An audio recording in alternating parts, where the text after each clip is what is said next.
विद्यापीठ की online class में आपका स्वागत है। तो क्लास 9 का मैं आप नया चैप्टर स्टार्ट करने जा रहा हूँ। 9 का आपको पता है कि आपकी बुक चेंज हो चुकी है। पहला चैप्टर आपका नंबर सिस्टम या संख्या पद्धति, ठीक है। तो चैप्टर के अंदर मैंने जो इंट्रोडक्शन था वो मैंने पहले आपको बता चुका हूँ।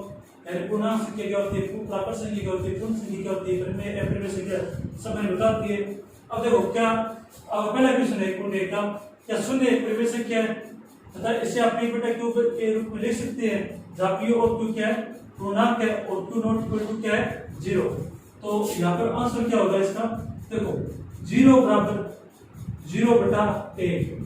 अगर इसका ऐसे भाग दूंगा तो कितने आएंगे, 0 आएंगे ना। तो इसको मैं लिख सकता हूँ ना, तो हाँ 0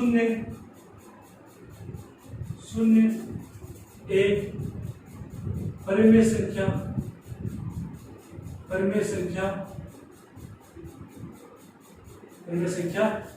है, क्योंकि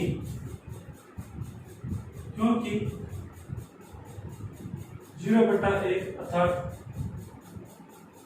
इसे हम p बटा q के रूप में लिख सकते हैं, ठीक है।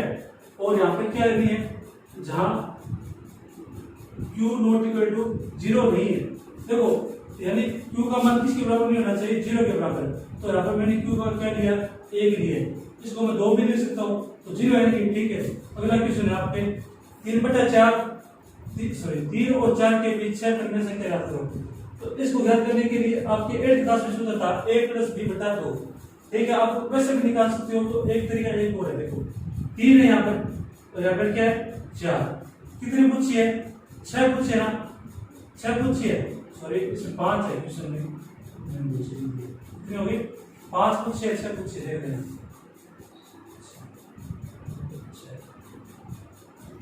ठीक है 6 कर देते, 6 परिमेय संख्या याद करेंगे, ठीक है। तो 6 ना, तो इसमें एक ज्यादा कर दो, 6 से एक ज्यादा करते हैं कितने हो जाते हैं 7।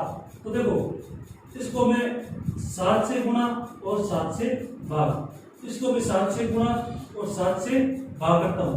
तो देखो 7 21 बटा 7 आ गया, और देखो 7 चौक 28 बटा 7 भाग देने पर वैसे क्या आ रही है ना, ठीक है। अब देखो इन दोनों के बीच की संख्या क्या होगी, इनकी बीच की संख्या कौन सी होगी, 22 बटा 7, 23 बटा 7, 24 बटा 7, 25 बटा 7, 26 बटा 7 और 27 बटा 7। तो देखो कितनी आ गई, 1 2 3 4 5 और 6, ये 6 परिमेय संख्या आ गई ना, किसके बीच में, 3 और 4 के बीच में। अगला क्वेश्चन आपकी 3 बटा 5 और 4 बटा 5 की बीच में 5 परिमेय संख्या निकालनी है, तो कैसे करोगे, वो सूत्र आप वो भी लगा सकते हो, a प्लस b बटा 2 वाला, ये आसान है। तो देखो 3 बटा 5 है और यहाँ पे कितने हैं 4 बटा 5। अब इन दोनों पे 5 है ना, तो एक ज्यादा तो 5 ज्यादा कितने होंगे 6, तो 6 का यहाँ पर भी गुणा और यहाँ पर भी 6 का यहाँ पर भी और ऊपर नीचे अंश और में गुणा करा देंगे। तो कितने हो गए 6 3 18 और 6 5 30, और ये कितने हो गए 6 चौक 24 बटा 30। अब इनके बीच की संख्या आप देख सकते हो, तो कौन कौन से आ गई, 19 बटा 30, 20 बटा 30, 21 बटा 30, 22 बटा 30 और 23 बटा 30। तो देखो 5 आ गए ना, इस प्रकार आप क्वेश्चन कर सकते हो। पहला क्वेश्चन था क्या शून्य एक परिमेय संख्या है, तो हाँ शून्य एक परिमेय संख्या है, तो 0 को 0 बटा 1 लिख सकते हैं, ठीक है। तो p बटा q के रूप में भी लिख सकते हैं, ठीक है। q नॉट इक्वल टू क्या है 0। अगला है 3 और 4 के बीच में 6 परिमेय संख्या ज्ञात करनी है, तो 6 परिमेय संख्या ज्ञात करनी है, तो अंश और हर क्या करेंगे हम, 6 से ज्यादा कर दो, कितने हो गए 7। तो अंश और हर कितने गुणा लगा दिए हमने, ऊपर नीचे किससे लगा दिए 7 का, 7 का गुणा और 7 का भाग करवा दिया। तो 3 × 7 कितने 21 बटा 7 और 4 × 7 कितने 28 बटा 7 भाग दे दिया 7 का, ठीक है। अगर इनके बीच में कितनी संख्या आ गई, पूरे 6 संख्या की 22/7, 23/7, 24/7, 25/7। ठीक है, इसी प्रकार वो क्वेश्चन हो गया। तीसरा क्वेश्चन 3/5 और 4/5 के बीच की 5 परिमेय संख्या ज्ञात करो। तो देखो 5 करने तो एक ज्यादा कर दो, कितने हो गए 6, तो 3/5 और क्या 4/5, तो अस हो रहा है किसका गुणा करा दिया मैंने 6 का, तो कितने आ गए 6 3 18 और 6 5 30, 18/30 और 24/30 आ गए। ठीक है, तो इनके बीच की 5 परिमेय संख्या कौन सी होगी? 19/30, 20/30, 21/30, 22/30 और 23/30 होगी। ठीक है, अगला क्वेश्चन आपके, अगला क्वेश्चन क्या देखो, सत्य और असत्य के क्वेश्चन है वो करते हैं। वो आप भी कर सकते हो, लेकिन आपके लिए किसी के पास बुक है किसी के पास नहीं है, इसलिए करवा देता हूं। बुक बाजार में उपलब्ध हो चुकी है, तो कृपया करके आप अपनी बुक लेके आ जाए और अपनी पढ़ाई स्टार्ट कर दें।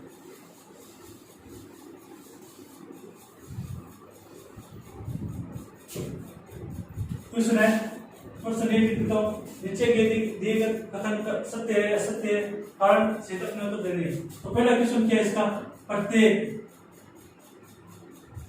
प्राकृत संख्या, प्राकृत संख्या, प्राकृत संख्या एक पूर्ण संख्या होती है। ठीक है, इतना पता है। ठीक है, पर प्रत्येक प्राकृत संख्या पूर्ण संख्या होती है। प्राकृत संख्या कहां से स्टार्ट होती है ये बताओ, यानी प्राकृत संख्या क्या, प्राकृत संख्या बता देता हूं आपको, 1 2 3 4 और 5 ऐसे अनंत। ठीक है, और पूर्ण संख्या कहां से प्राप्त होती है?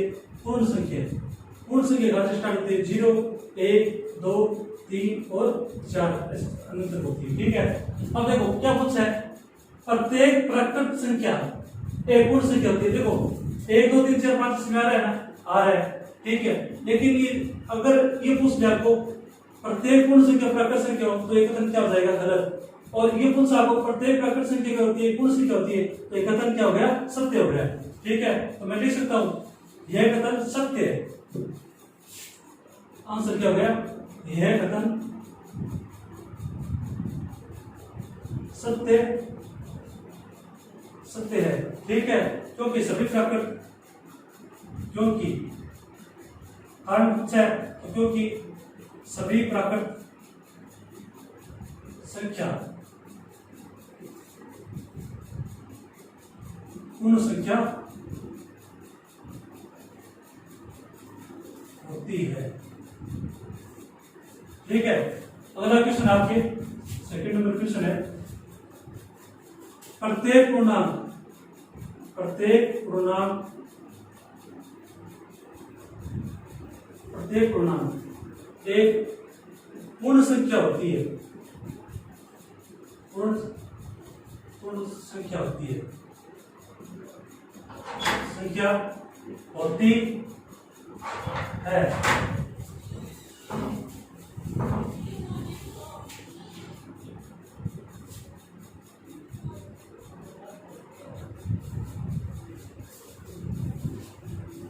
प्रत्येक पूर्णांक एक पूर्ण संख्या होती है, ये कुछ है। तो ये कथन क्या हो गया?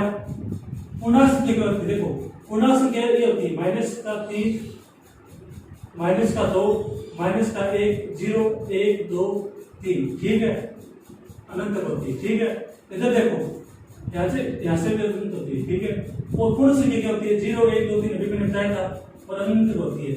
अब देखो, अब तो कहते हैं प्रत्येक पूर्णांक, यानी प्रत्येक पूर्णांक पूर्ण संख्या थोड़ी होनी है, ये माइनस का ऋणात्मक चिन्ह कहां पे गया? ठीक है, नहीं होती ना, तो ये कथन क्या हो गया? असत्य हो गया। यह कथन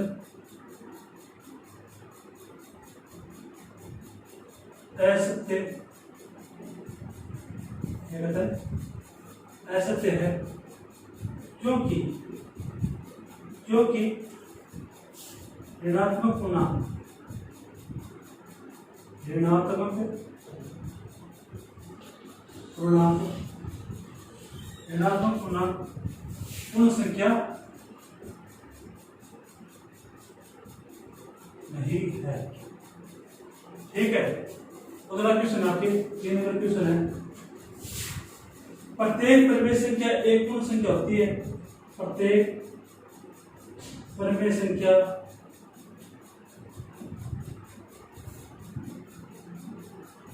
पूर्ण संख्या होती है। बताओ होती है क्या? नहीं होती। क्यों नहीं होती? देखो p बटा क्यू रूप आता है इसमें, यानी 2/3 है, तो ये कहां से हो गई? पूर्ण संख्या नहीं होती ना, तो ये कथन भी क्या हो गया? असत्य। ये कथन असत्य है, ठीक है, क्योंकि 1/2 एक परिमेय संख्या है, ठीक है, लेकिन पूर्ण संख्या नहीं है। चलो आपका ये चैप्टर 1.1 चैप्टर पूरा हो चुका है। तो अगला आगे के 1.2 चैप्टर कल स्टार्ट करेंगे, ठीक है।